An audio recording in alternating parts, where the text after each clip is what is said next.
You know that feeling? Like you're just constantly reacting Yeah. to everything coming at you, the news, social media, work stuff, just life can feel pretty overwhelming sometimes. Oh, absolutely. Like you're not really driving, just sort of Okay. getting pulled along. Exactly. And you wonder, how much control do I actually have over my own experience day to day? Well, that feeling is definitely amplified today, isn't it? We're not just dealing with our own thoughts anymore. We're Yeah. constantly bombarded by information, opinions, emotions from everywhere all the time. Totally. And that's what makes our deep dive today, I think, so interesting. We're going back to a classic text, William Walker Atkinson's Thought Vibration, or The Law of Attraction in the Thought World. Yeah, it's over 100 years old, but the Yeah. core ideas, they're still really relevant. They pop up everywhere in like modern personal development. Right. So our mission really isn't just to recap the book. It's to figure out, okay, how do we take these ideas about thought and attraction and actually use them realistically?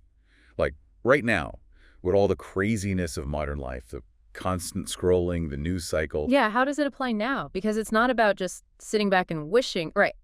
Atkinson's idea is more active than that. It's about understanding thought as this dynamic energy. Exactly. He starts right off saying the universe is governed by law. There's an underlying order. And thought is a form of energy within that system. He talks about thought vibrations, doesn't he? Like real waves. Not just metaphorically. He compares it to, light, heat, sound, Yeah. things they understood back then. He's suggesting thought operates on a similar principle, just maybe on a finer scale we haven't fully measured yet. He even mentions this whole spectrum of vibrations beyond what we normally perceive. And the big rule governing this thought energy is the law of attraction. Basically, like, attracts, like, in the thought world. Right. Our minds aren't just sitting there passively. They're like little radio stations, constantly broadcasting and receiving these thought vibrations. He uses that analogy, the wireless telegraphy of the mind. It's quite evocative. Like tuning a radio, you pick up the stations or thoughts that match your own frequency, your own dominant mental state. And the kicker is what you consistently think about, what you tune into most often. That's what tends to get drawn towards you. He's pretty direct about it. He says things like, curses come home to roost, and love attracts love, hate attracts hate. Which leads straight into understanding our own internal world, our mental landscape, as he puts it. He talks about the mind having different pitches. Yeah, like high frequencies and low frequencies. Yeah. Positive and negative vibrations. So the positive thoughts, courage, confidence, feeling strong, buoyant, they vibrate at a higher pitch. They build your internal state, but they also radiate outwards, influencing others and attracting similar positive vibes and situations. Makes sense. And the flip side. Well, the negative thoughts, fear, worry, weakness, feeling down, they vibrate lower. They hold you back, obviously, but they also make you more receptive, more tuned in to all the other negative stuff floating around out there. So you become like a magnet for more negativity. In a way, yeah. Atkinson suggests we are basically the result of our own dominant thoughts plus the external thought influences we've allowed ourselves to resonate with. Okay, now this is where it gets really relevant for today, right? Think about the fire hose of information. Mm-hmm.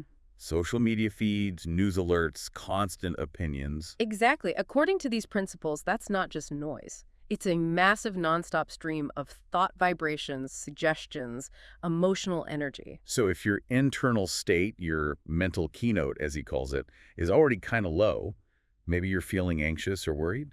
Then the law of attraction suggests you're automatically more tuned in to pick up on all the fear and negativity that's constantly being broadcast through those channels.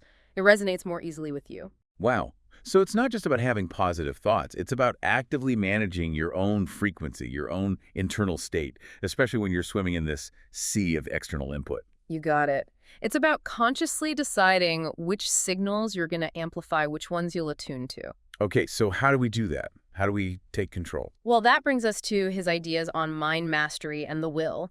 He argues we're always building our minds whether we realize it or not. The goal is to become conscious architects of our own mentality. He talks about the I, the core self, being the sovereign, the ruler of the mind, and the will is its tool. Right. He believes everyone has this potential for a strong will deep down. The challenge isn't lacking willpower, it's training the mind to actually listen to it and use it consistently. So what does mastery look like then? It means asserting that I, that core self, over the, let's say, the lower, more reactive parts, the moods, the fears, the impulses, the bad habits that tend to take over. Okay, that sounds good in theory. But how do you actually do that? When you're in the grip of fear or a bad mood, just telling yourself to use your will doesn't always cut it. No, it often doesn't. And that's where his practical tool comes in, auto-suggestion. But it's not just chanting empty phrases. Right. It has to have belief behind it. Exactly. Using affirmations like, I am using my willpower, but backing it up with genuine thought, feeling, and belief. It's like you're consciously programming your mind, giving it instructions from the I to access that willpower that's already there. You're telling your mind how to operate. Okay, I can see how that could work with practice. And I guess the biggest area to apply this is dealing with negativity. Yeah. Both our own internal stuff and stuff coming from outside. Absolutely. Atkinson really zeroes in on fear. He calls it the parent of almost everything: negative worry, hate, jealousy, anger, failure. It basically paralyzes desire, that positive driving force. So what's the realistic way to handle fear, according to him?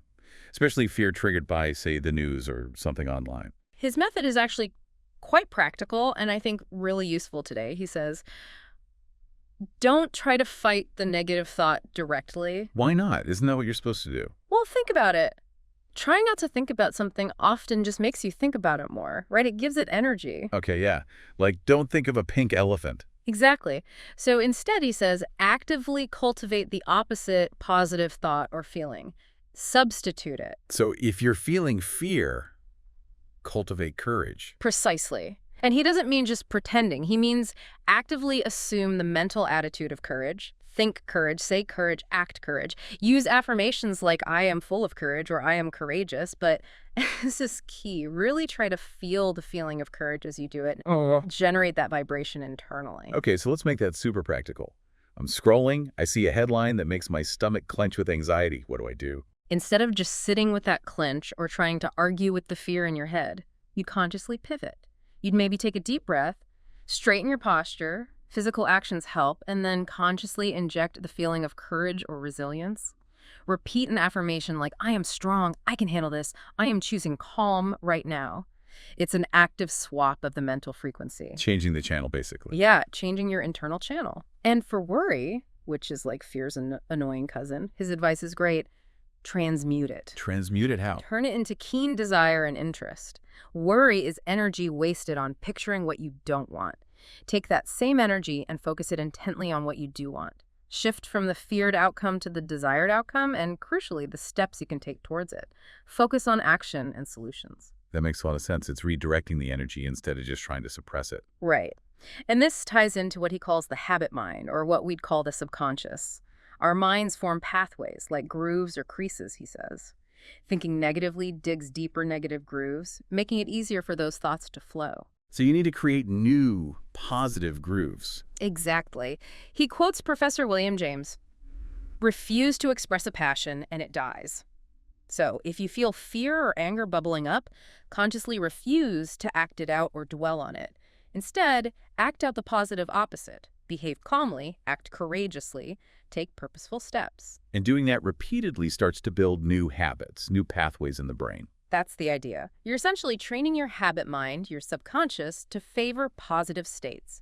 Atkinson even suggests one strong positive thought or action can counteract several negative ones, clearing the path. Okay, so this feels like the core realistic strategy for today. When you encounter the inevitable negativity online or in the news, it's not about pretending it doesn't exist, but recognizing its vibration and consciously choosing to shift your internal frequency.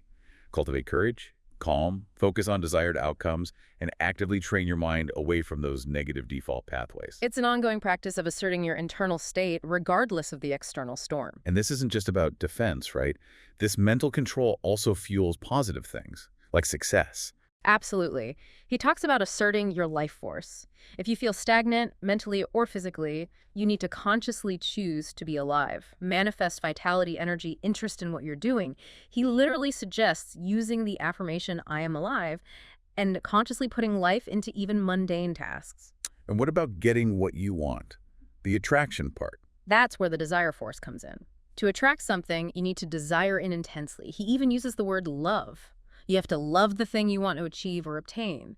But crucially, that desire needs focus. Ah, like a laser beam, not a floodlight. Exactly. He warns against mental leaks, scattering your interest and energy across too many things at once. Be a mental monogamist, he says, with your main goal. Channel that thought force. So intense, focused desire plus belief, that creates momentum. Yes, it generates energy and what he calls invincible determination. Success, in his view, isn't random. It comes from aligning your whole being, your dominant mental attitude that I can and I will believe, and your focused energy with your goal. People who succeed aren't just lucky, they believe they deserve it and they focus their power. Which brings us to that really empowering idea he talks about, claiming your own. The idea that nothing good is too good for you. Right. He gets quite passionate about this. He sees each person as a manifestation of the universe, a divine heir who is naturally entitled to the best. He really pushes back against feeling unworthy or that kind of false humility that keeps people small. So don't be afraid to want good things. More than that, recognize your right to them. He says the law of attraction responds to your genuine internal state.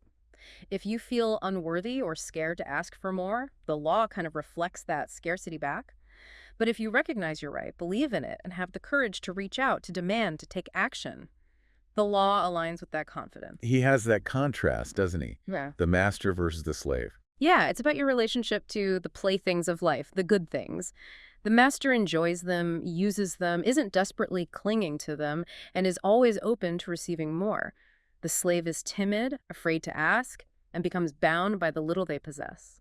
So it's really a call for active, confident engagement with your goals and with life, not just sitting back passively or feeling like you don't deserve good things, Yeah. especially when the world seems designed to make you feel small. Exactly. It's about consciously choosing your internal state, your thoughts, feelings, beliefs, desires, and aligning them with the law through consistent focus and action. Okay, so wrapping this up, we've really dived into Atkinson's thought vibration, this core idea that thoughts are energy like attracts like, and crucially, that we have this power within us to direct our own mental state. And we've tried to connect it to right now, haven't we? How to realistically manage all the external stuff by controlling our internal frequency, cultivating the positive by consciously substituting it for the negative, and going after our goals with that focused desire and belief.